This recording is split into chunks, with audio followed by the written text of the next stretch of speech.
That is not the way you want to start off a video, but we're going to keep rolling with the punches here. I'm sorry I've got this late recap. I'm a day late for the UFC event that happened this past Saturday, but if you guys follow me on my other, hair's tripping, my other pages, you know that I last minute decided to go to Vegas for like an all-nighter.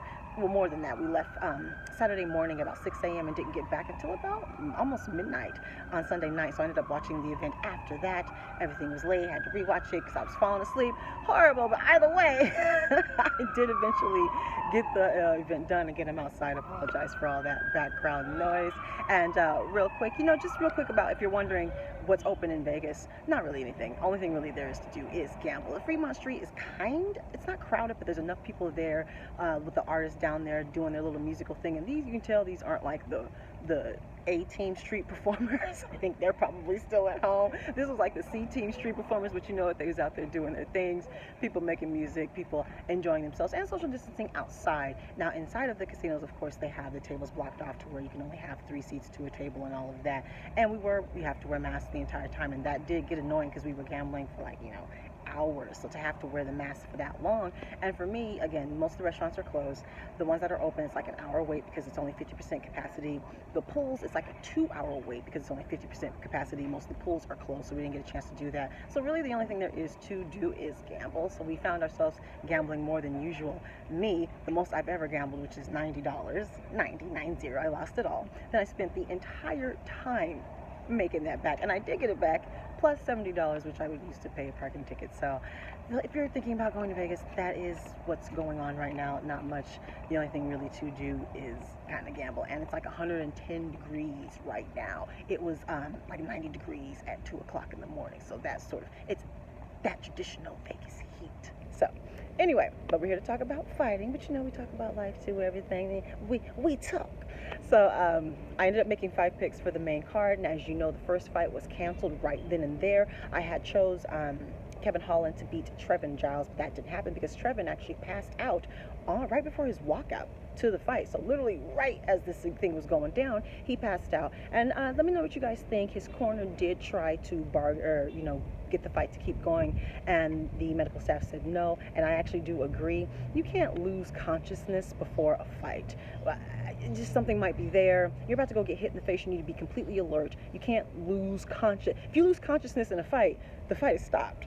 So you can't lose consciousness literally minutes before you're about to go to war. Now, if this had happened 2 hours earlier, even then, as a coach, I'd be like, I don't know, we need to get you checked out. But right before you actually walk out, I completely agree. Let me know what you guys think. Of course, I think they're going to go ahead and redo the fight, of course. So let me know what you guys think. And is he okay? What did the doctor say? Any updates on Trevin Giles? Now, on to the fights I did make picks on. Now, look at here. I was going to renege on 2 of these picks. I made the video, was going to upload it. I thought I had uploaded it, but I did not confirm, send, share, agree, like, thumbs up, all of that. I didn't make the final step. So my reneges were not official. So I only got 1 out of the 4 fights that happened. 1. It should have been 3. But my silly, gambling, tipsy behind did not press the final send. So I only got 1 pick. I'm sorry, y'all. I know I've got to do better. So I will do better. So anyway, first up, I had chose, excuse me for the background noise, I am outside. I'm not spacing on the names now. I had chose I chose Lando Venata to beat Bobby Green, and I was going to switch that pick, but I did not press send, and Bobby Green won this fight, unanimous decision. I completely agree. He even landed a kind of more clean shots on the feet. He was clearly more powerful than him and stronger than him. He was able to drop him with some shots, land some nice ground and pound. He was able to take him down. Again, this was a strong victory for Bobby Green. Who would you like to see him fight next? And I don't know. It seems like Lando Venata used to be more powerful. I mean, he's a kind of a thinner person. He's more cumulative damage, but it just seems like he needs to work on his strength and conditioning and his power. I don't know. You guys let me know what you think. Now, next up, I was going to change this pick, but I didn't hit send, and I chose Randy Brown to beat Vicente Luque because I didn't get to renege, and he lost. And this was a good victory for Vicente, who you can never really count out. That's why I knew. I was like, what am I doing picking against Vicente? It doesn't matter that he's extremely undersized. He's a comeback kid. And he didn't even have to come back. He actually landed more shots on the feet. He dropped Randy Brown several times in the first round. In the second round, same. And it actually ended with him. He had Randy doubled over. Randy was trying to put his hands on the ground so he couldn't get kneed in the face. But Vicente had a hold of his head, lifted him up, and then kneed him in the face. And I don't know why more fighters don't do that. Vincent Henderson is like the last fighter who used to do that on a consistent basis. It's just smart. Don't let them play that game. Lift them up and knee them in the face. Lift them up and kick them in the face. Lift them up and do the things that you can't do when they're putting the hand on the ground. Force them to actually put a knee down if they want to go down, right? So, great victory for Vicente Luque. Who would you like to see him fight next? Now, co-main event, and I chose Joanne Calderwood to beat Jennifer Maia, and this one I didn't expect to lose like this, but I lost this in the first round. Jennifer Maia looked good. She looked strong. She landed some shots on the feet as well, but so did Joanne. She had some shots there as well that she landed on the feet. One real clean one that was nice and loud. I believe she caught a kick, and she was able to take Jennifer down. Jennifer was able to get the upper. It was a nice little grappling chess match there for a second. Jennifer, I'm like, I don't know if she's trying to bait her into a triangle. Kind of looked like she was looking for an omoplata. You knew something was going on there. She ended up, I had a feeling she's going to adjust this into an armbar. And she did, and for the first little minute of it, Joanne had the right positioning. She was waiting. She had her all nice and balled up, but then Jennifer was able to flip her around. She like tucked the hand under the armpit while she adjusted, and she ended up getting it. It was slick. It was nice. It was good. So, and even the champ took notice, the Bullet, Miss Valentina Shevchenko, and she tweeted out, "See you soon, Jennifer." Jennifer, of course, said she would like to fight Val, and they're already talking it like it was a done deal, the commentators, but of course we have to see if this fight gets signed, and I think it should.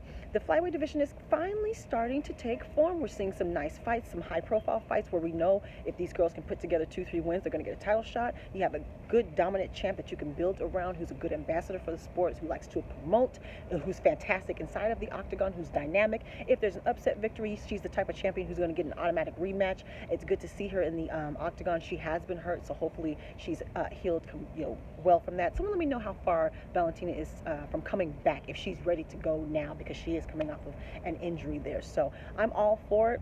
Just throw the girls at Val. Like I said, if we see an upset victory, Val will get that automatic rematch. If she doesn't win that, hey, we got some drama, a new champ in the women's flyweight division. So I'm here for it.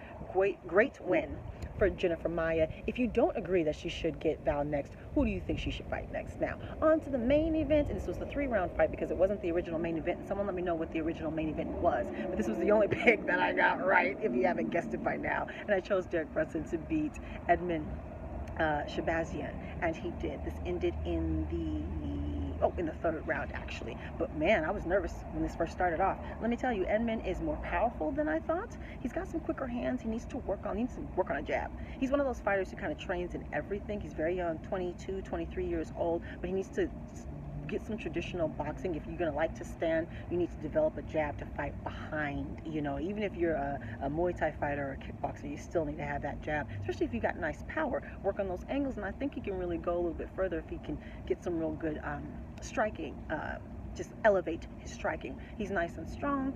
He does have some wrestling. Again, he probably won the first round. He was first. He landed off and he landed clean. He did win the first round. He dropped Derek Brunson, I believe, more than once. Actually, noticeably stunned Derek Brunson. Although Derek Brunson did look strong, he was able to pop back up. You could tell that his cardio was there. Derek Brunson has been working with the Henry Hoof and them down there since he's been on this little fight winning streak, and it does seem like he has improved. His wrestling was very clean.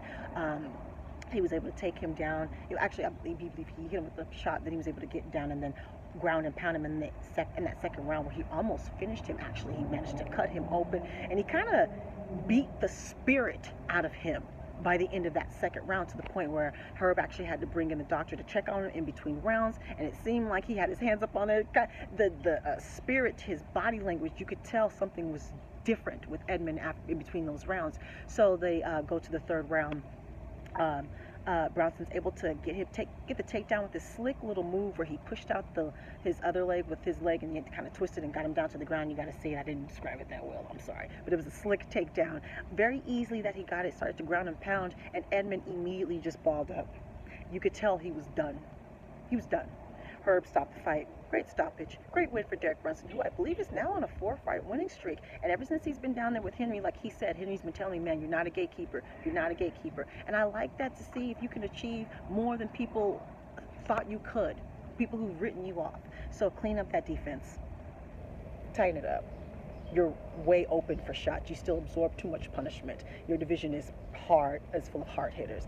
Tighten it up. But you have improved, and your striking has improved. So who do you guys think should be next for Derek Brunson, who's on a sneaky little 4-fight winning streak?